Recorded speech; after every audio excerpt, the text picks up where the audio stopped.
It's interesting that a lot of these ideas I've been literally sitting on for more than 10 years. And I always had this vision, I'll eventually, make some money, sell some ideas and do this and get it out there. And of course, it never quite happens the way you want it to, or, you dream that it might. And so 2 years ago, I had a heart attack and I was like, luckily I survived that. And I figured I better get these ideas out there before something happens. You start realizing you're no longer immortal.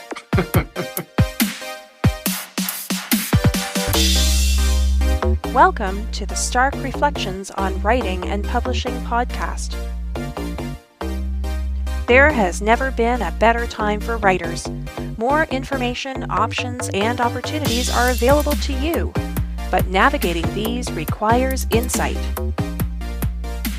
Join Mark Leslie Lefebvre as he draws upon more than a quarter century of experience as a writer, a bookseller, and a trusted book industry consultant to explore and reflect on the writing and publishing landscape to help you make informed choices on your writer journey.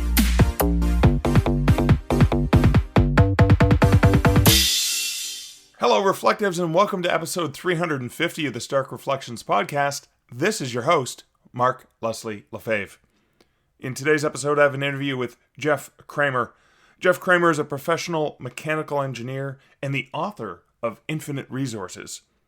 Infinite Resources is a book about how the world can transition from destructive, polluting technologies to abundant, sustainable, clean technologies, which will have positive effects in all aspects of our lives. We talk about that, what inspired him to get this book written after sitting around in his mind and heart for 10 years, and so much more. And that's coming up later in this episode. First, let's hear a word about this episode's sponsor. Today, the day I'm recording this, is International Women's Day, and that's March 8th. Imagine a gender-equal world. A world free of bias, stereotypes, and discrimination. A world that's diverse, equitable, and inclusive. A world where difference is valued and celebrated. Together, we can forge women's equality. Collectively, we can all inspire inclusion. Celebrate women's achievements. Raise awareness about discrimination. Take action to drive gender parity. International Women's Day belongs to everyone, everywhere, and inclusion means all International Women's Day actions are valid. You see, International Women's Day is powered by the collective efforts of all. Collective action and shared ownership for driving gender parity is what makes International Women's Day impactful. Gloria Steinem, world-renowned feminist, journalist, and activist, once explained, the story of women's struggle for equality belongs to no single feminist, nor to any one organization, but to the collective efforts of all who care about human rights. So make International Women's Day your day, and do what you can to truly make a positive difference for women. And this is a reminder that though I'm recording this on March 8th, International Women's Day, we don't have to focus on it on a single day. Let's make that a part of our lives. And if you want to see how you can get involved for resources, ideas, links, how to incorporate this into an important and much-needed change in our world, check out internationalwomensday.com. This is going to be a short introduction with a limited personal update. I'm not going to be doing comments from recent episodes. This episode is delayed. I normally get the episodes out by the end of the day on Thursday. Had a few things happen to me. Stuff went south. Stuff related to Atticus the cat and having to get him to the vet. He is fine. Everything is A-okay. So don't worry. No animals were harmed in the making of this podcast. He's doing better today. But it kind of threw me off my game a little bit. But that's fine because I think things happen for a reason. And I realized today was International Women's Day and thought, this is important. We need to talk about this. And so is what Jeff talks about this. This episode is going to be a little bit different in that we're talking more about me understanding a little bit more about the science, which he explains to the layperson, which is great, but also the value of a book like this, and I'll get to that in reflections. And in addition to the value of the book and what Jeff is doing and trying to help the world with, what does that mean for us as writers? And I think that's really important for us to pause and reflect on those things. So, without further ado, let's get into my interview with Jeff.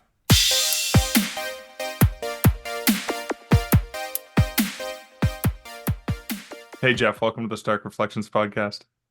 Right. Thank you for having me, Mark. I am so excited not only to talk to a fellow Canuck, to talk to somebody who's writing a book that's not just a book to read for today, but it's a book about tomorrow. It's a book for our planet. It's for all of us. So we're going to be talking about infinite resources and basically sustainability, leveraging the Arctic. But before we get into that, before we get into this topic, I was going to say this hot topic, but we're in a cold climate right now, you and I, and the Arctic's even colder.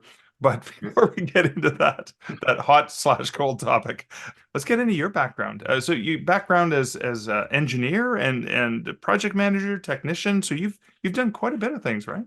Yeah, jack of all trades, right? I graduated from mechanical engineering in 1992, so I've been around for a while. Although, quite frankly, I didn't.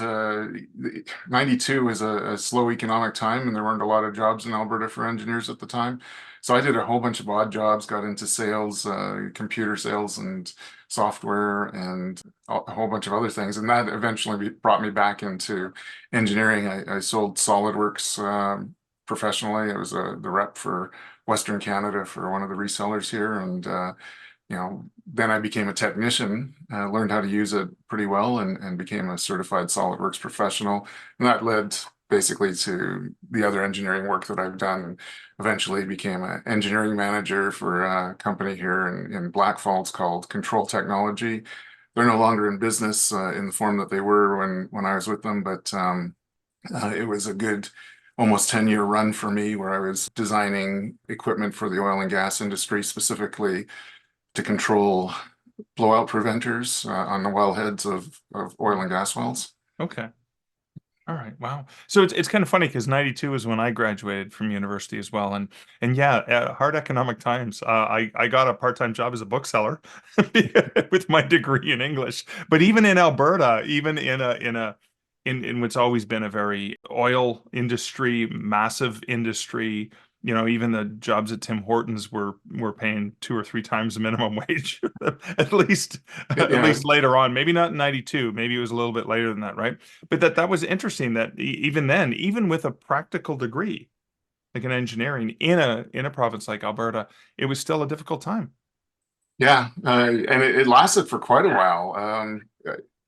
I didn't get into the engineering work until the early 2000s. Now that's me. That's on me, not necessarily the economic situation. But I was doing. I worked as a caregiver for a while. I worked as a plumber's assistant. I did some house framing and all sorts of odd jobs. But eventually, I was like, "What the heck are you doing? You got an engineering degree. Why don't you go put it to use?" So, and you did put it to use for decades, and then in December of 2023, you did something different that you hadn't done. I don't think you had written. You didn't mention that writing or doing any sort of reporting was a. Were there technical things you had to write in your career as an engineer?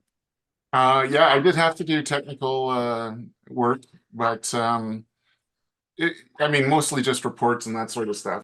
But anyways, yeah, a lot of technical work, reviewing stuff, but not so much, that was related to writing this book necessarily. But it's interesting that a lot of these ideas I've been literally sitting on for more than 10 years, and I always had this vision. I'll eventually, make some money, sell some ideas, and do this and get it out there. And of course, it never quite happens the way you want it to, or you dream that it might. Right. And so 2 years ago, I had a heart attack, and I was like, oh, well, luckily I survived that, and I figured I better get these ideas out there before something happens. Happily, I've had a really good recovery from the heart attack, and I've lost some weight, and got a clean bill of health at this point. but you never know what's going to happen. And you know, my uncle just passed away just over a week ago, so it's you know, when you get to be our age, it's like you start realizing you're no longer immortal. Yeah, I love to quote there's an old Rush song from several albums back that says we're only immortal for a limited time. Yeah. But all Rush quotes aside, let's get into a little bit about infinite resources. So you had these ideas that you wanted to share, and obviously there's so many different ways of sharing them. Was there a particular reason why you gravitated towards a book, like putting a book together? Yeah, so I say this in the book. It's because these ideas are so big that, you know, even if I wanted to go out and patent them, there's no way that I expect that I would see the money back on them, Right. because it would take investors to do what I'm talking about. Is it's multi-billion dollar investments. Right, right. Okay. Of course, the project pilot project could be done for less than that, and we can demonstrate the technology for quite a bit less than that. But to make a significant difference in how the energy of the world is produced is going to take a huge investment. And that could be, you know, from corporations, or it could be from the government, or both, or the military, who knows. Right.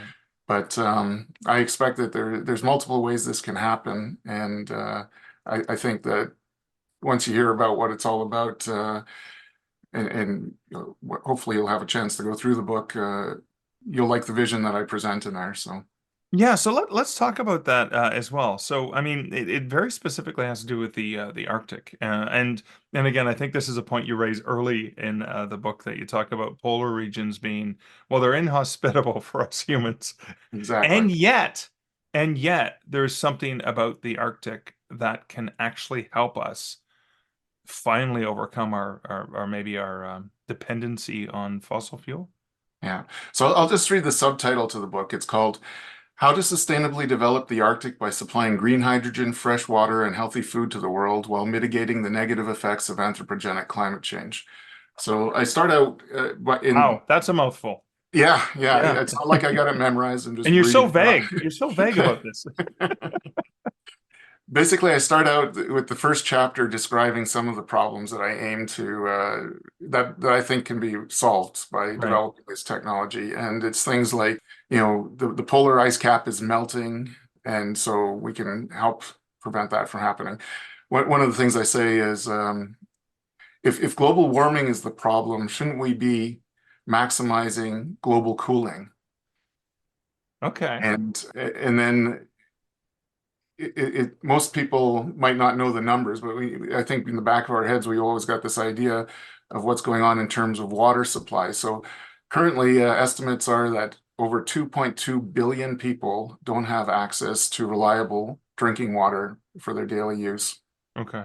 Not to mention, then even though we've come a long way in terms of feeding the world, there's still a lot of malnutrition that is happening. So we could use better, more nutritious sources of food and healthy food that's not tainted by pollution. And then we got, you know, things like plastic in the ocean and climate change, as we saw in this last year.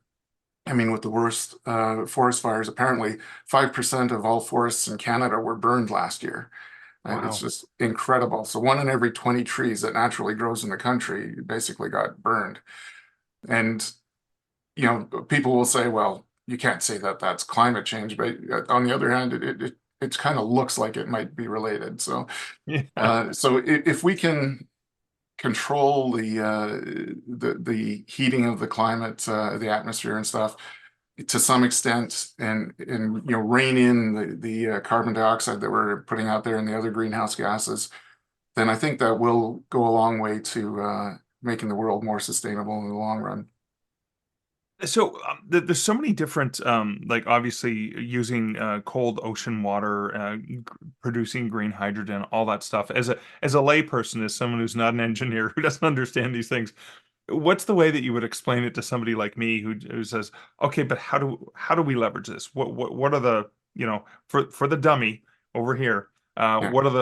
How does this work? Like, how is this something that is doable? Even though, yes, it's not cheap, but it's Okay, I'll try to explain it, and you stop me at any point if there's something you don't understand. But I will. I, I'm going to go back to like 1800s technology, and Okay. think of steam engine locomotives. Okay. Do you have a decent concept of how they work? Oh yeah. Okay, so you got your firebox that produces heat. You use that heat to boil water, and then that water, of course, goes through a piston engine. And then after you've turned the wheels of the train, in the case of the steam engine, it just goes to the atmosphere, and you refill the water at the next station. So what I'm talking about is essentially the same thing, except instead of a boiler with coal, we're going to use, and this is going to sound ironic, we're going to use the heat in the Arctic Ocean to be our boiler. And instead of using water as our working fluid to generate steam, we'll use propane or some similar, it doesn't have to be propane, but some working fluid that has a low boiling temperature, Okay. considerably lower than the freezing point of salt water. Okay. And then instead of releasing the steam into the air like the old steam engines did, we will build like a big condenser in the atmosphere. And so when it's minus 20 or below in the atmosphere, that propane is going to condense. And anytime you have a fluid like that, it's going to have associated with the temperature. If all you have in that system is that fluid, you're going to have what's called a saturation pressure for that gas, or where it turns into a liquid. And so propane, basically at minus 42 degrees Celsius, has a vapor pressure of 1 atmosphere approximately. So if you ever had a propane vehicle and you go to try and start it on a day that's minus 42, which I actually experienced this when it got down to like minus 38 or something like that, and my parents had a propane van. Oh wow. You cannot get it started because the vapor pressure in the tank is basically the same as atmospheric pressure. So there's nothing to move it through the system. Right. And you need to have a significant amount of temperature difference to boil off that propane. So in our system, in what I'm describing, I call them polar energy platforms, or PEPs. Okay. You're going to have your propane down below the ocean surface, or at least you're going to have ocean water interacting with the liquid propane. That's going to bring it up to at least the freezing point of water, which is the salt water freezes at 1.8 degrees below 0 Celsius. Okay. And at that point, you've got approximately 4.5 atmospheres of pressure in the propane gas. And then I mentioned minus 42 is where the propane vapor pressure is about 1 atmosphere. So of course, if you get colder than that, you start getting close to vacuum. Okay. And we experienced the temperatures down just this week here in central Alberta below minus 42. You can imagine they do get colder in the Arctic, and of course, the coldest temperatures ever recorded were in Antarctica in the low minus 80s, and a satellite reading, I think, measured minus 92 degrees Celsius. Oh. So 92 minus 93, something like that, like really cold in the Yeah. middle of the Antarctic continent in our summer, but their winter, of course. Wow. Makes So, Alberta seem relatively balmy right now, right?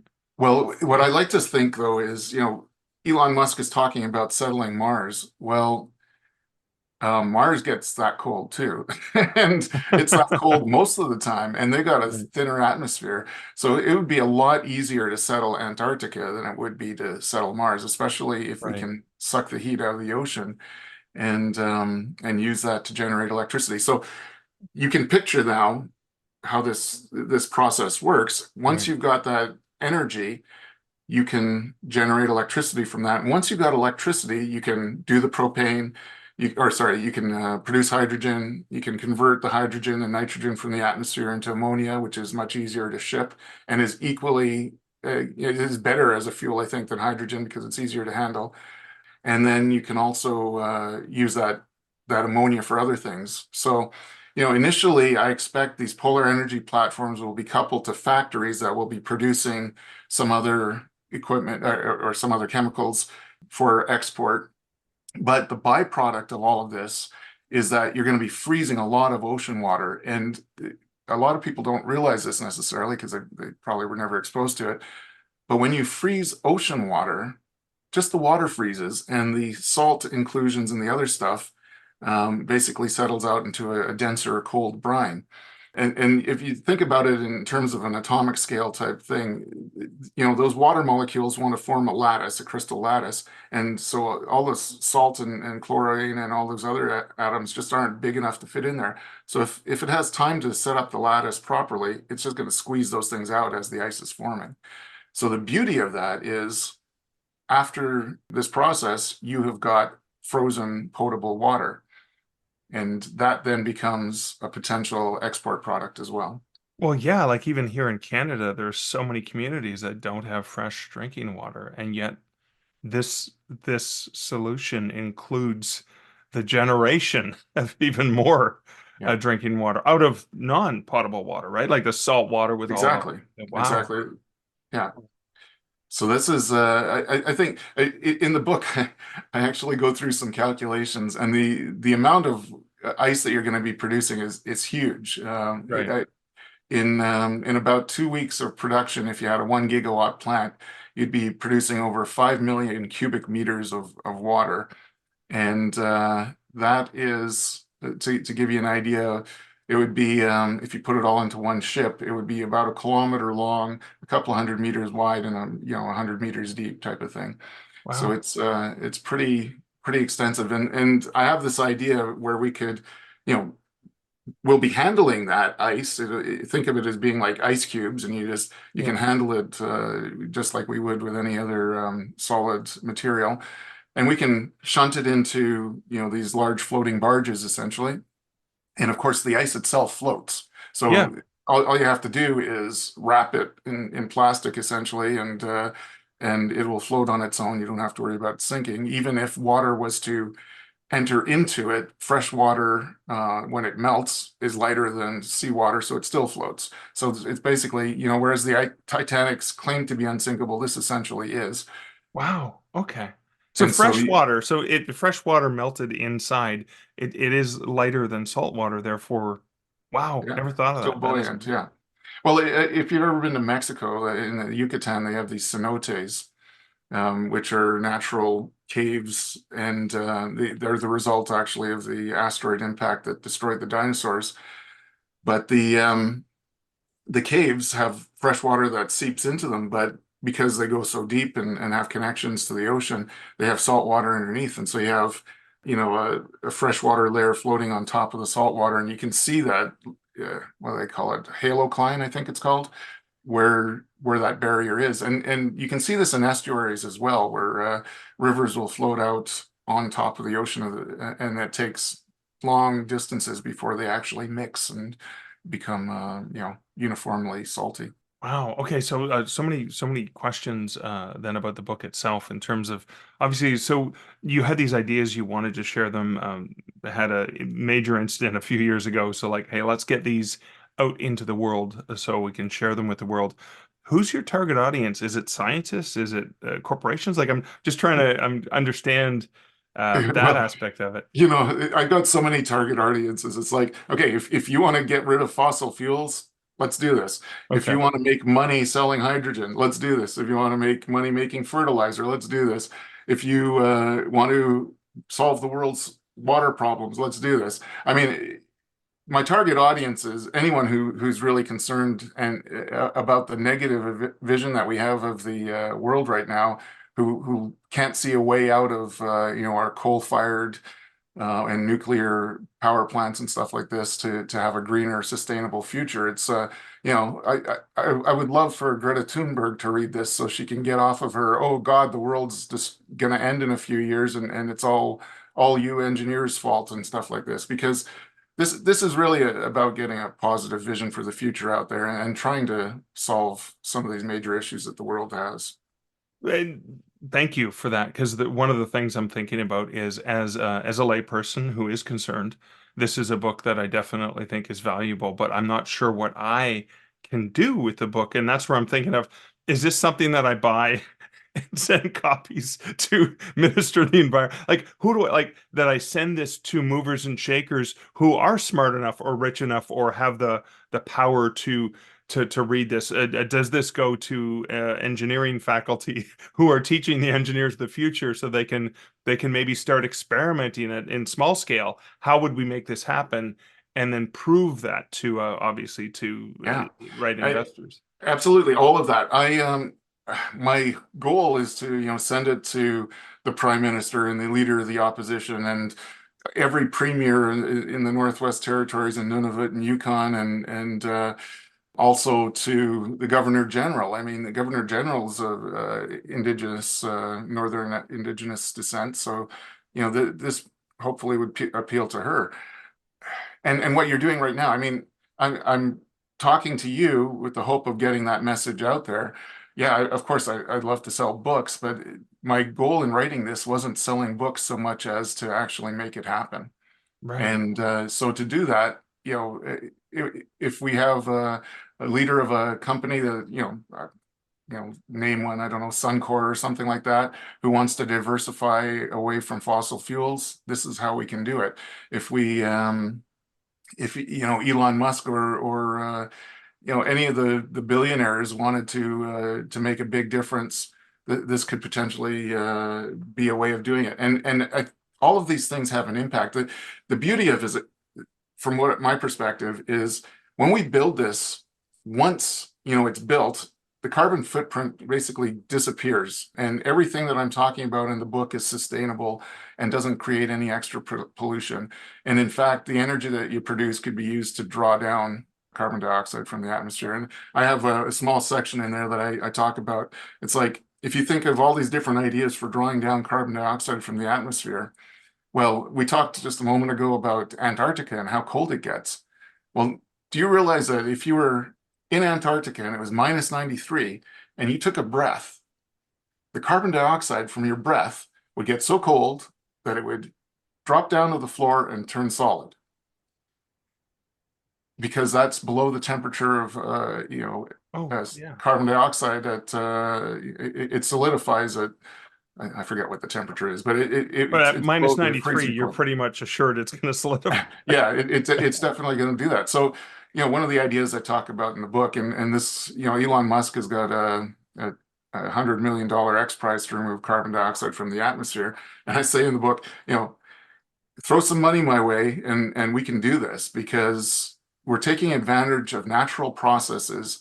Essentially, all you need to do is refrigerate the already cold air to, basically cryogenic temperatures, and we'll start removing that carbon dioxide. And that could be a byproduct of, producing the nitrogen for making ammonia or something like this, right?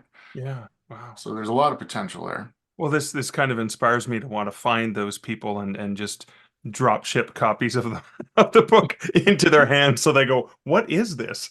Yeah. So Well, they can't help but pay attention to it. Have you sort of sent copies off, either digital versions or print versions off to some of these so people? I have sent off some digital versions and to some industry leaders, and I spoke just last week to a group of engineering business people here in Alberta, and to my local engineering group that I volunteer Right. with, the Central Alberta branch of APEGA.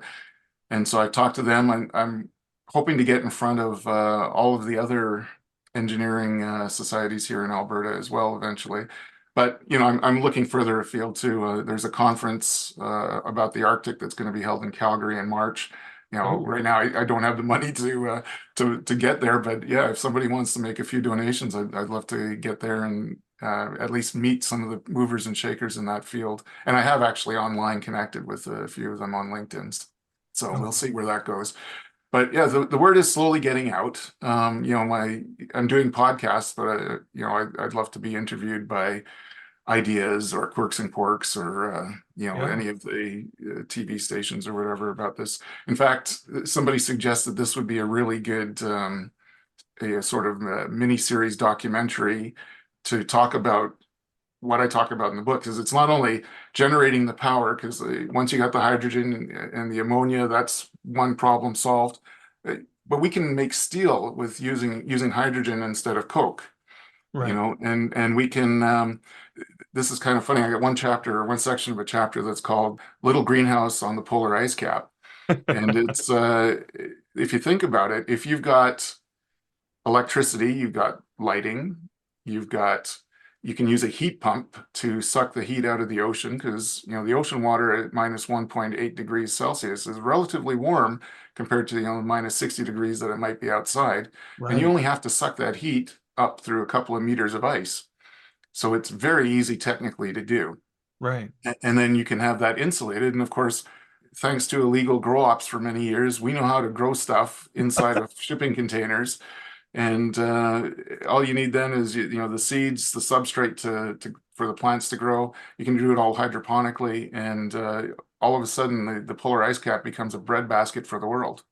Oh my God. Wow, that's true. Yeah, when you think about all that, amazing stuff. So I want to talk a little bit about the logistics about you had the idea, you wanted to get the book out there. How did you get the book out there? Did you had to hunt down a publisher? Was this something a DIY sort of project? This is really a DIY sort of project. One of my mentors is a fellow by the name of Raymond Aaron, and he actually wrote the foreword for my book.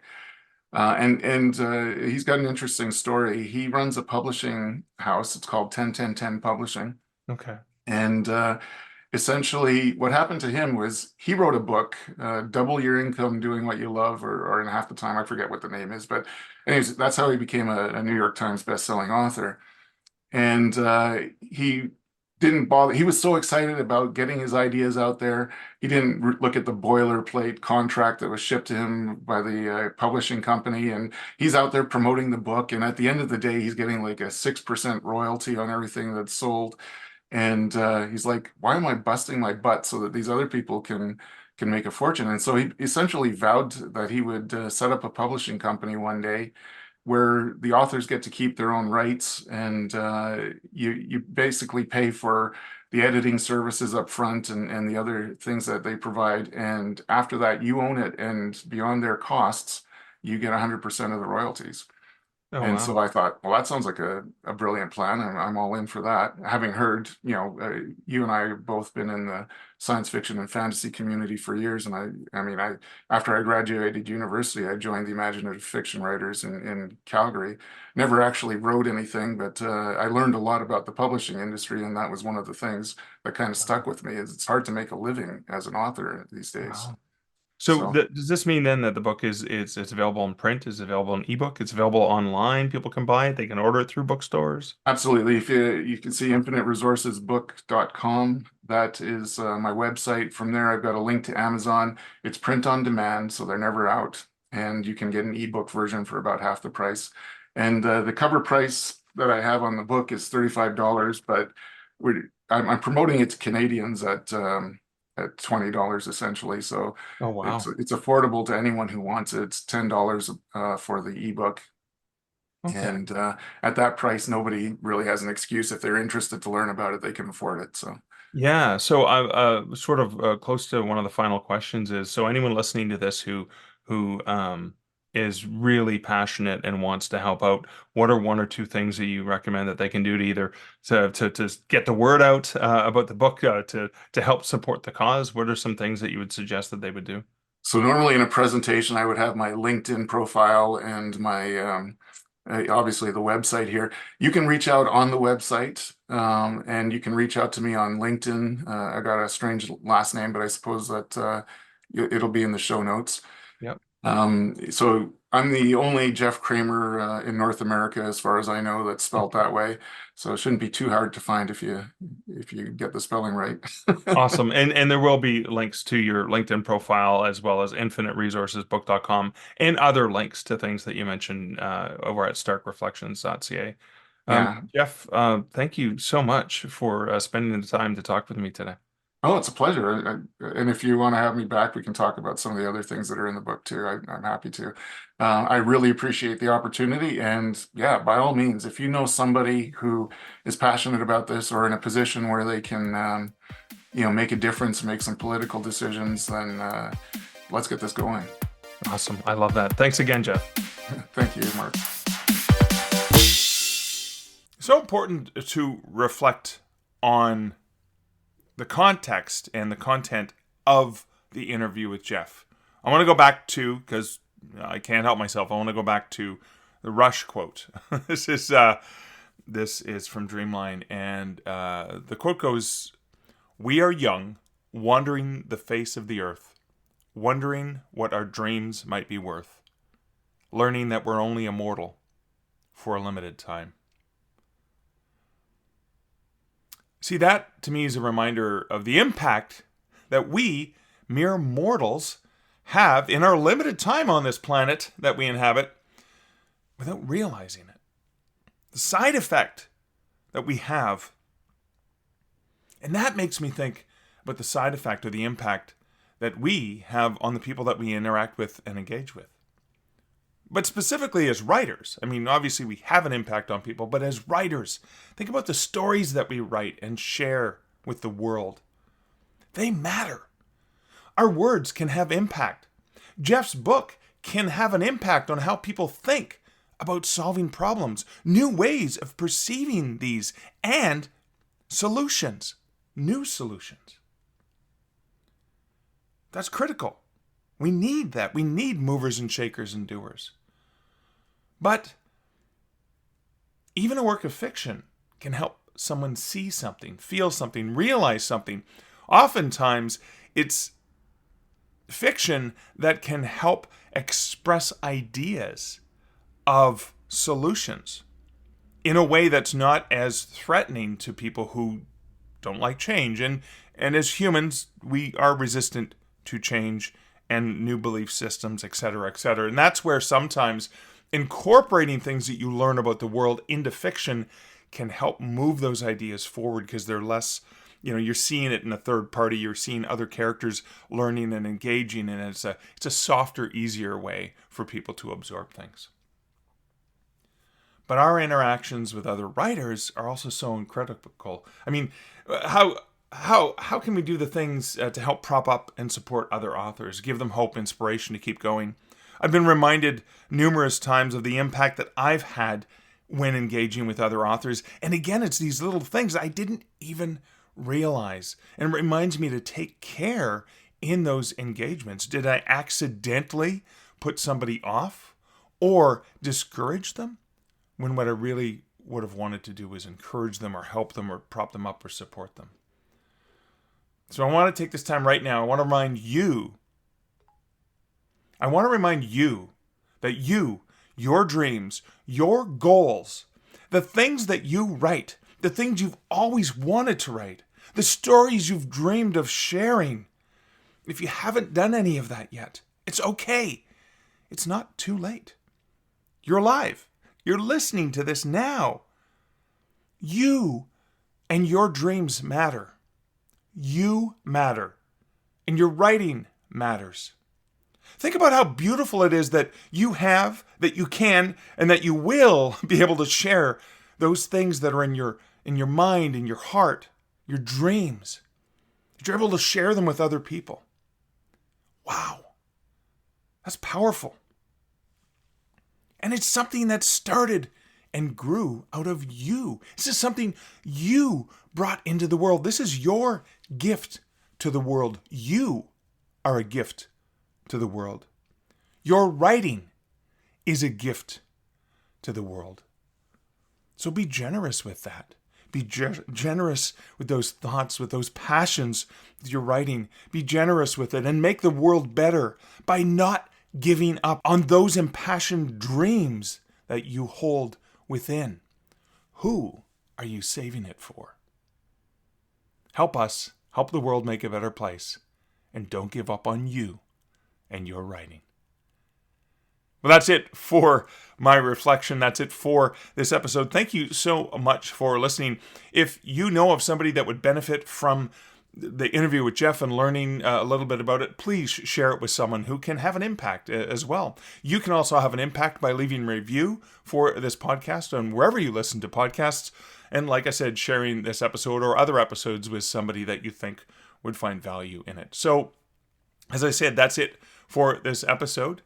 Until next week and until next episode, this is Mark Leslie Lefebvre wishing you great writing, good stark reflections, and making sure that you don't forget that you and your writing matter, and you can make a difference. Thank you for listening to the Stark Reflections podcast.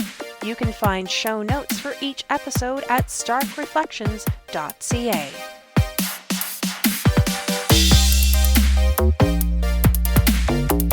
The music for this podcast, Laser Groove, was composed and produced by Kevin MacLeod. Check out more of Kevin's great music at incomptech.com.